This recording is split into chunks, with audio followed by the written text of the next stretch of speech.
Ijtimoiy tarmoqlarda noma'lum shaxs ayol kishiga uyatsiz harakatlar sodir etgani haqida xabarlar tarqalib, turli muhokamalarga sabab bo'lmoqda. Ishonasizlarmi, bugun shunaqa sudchi bo'ldi. Farxatskida bitta pedofilga uchradim men. Peshixoddan o'tdim, yo'l ichidan kelyotdi, paltolarda solidni kiyib olgan o'ris bitta joyini ochib olib yuribdi. Nari betga o'tdim, qarab turibdi-da, menga magazinga kirdim, 1,5 soatda chiqdim. Mazkur holat yuzasidan Ichki ishlar boshqarmasi quyidagilarni ma'lum qiladi.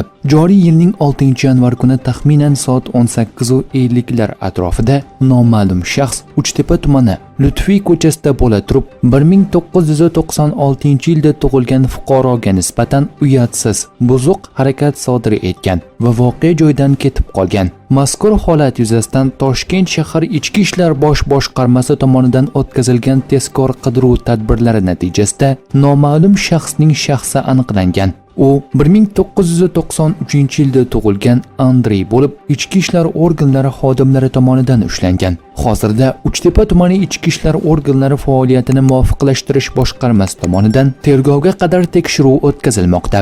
Tekshiruv yakuni bo'yicha qonuniy qaror qabul qilinishi ta'minlanadi.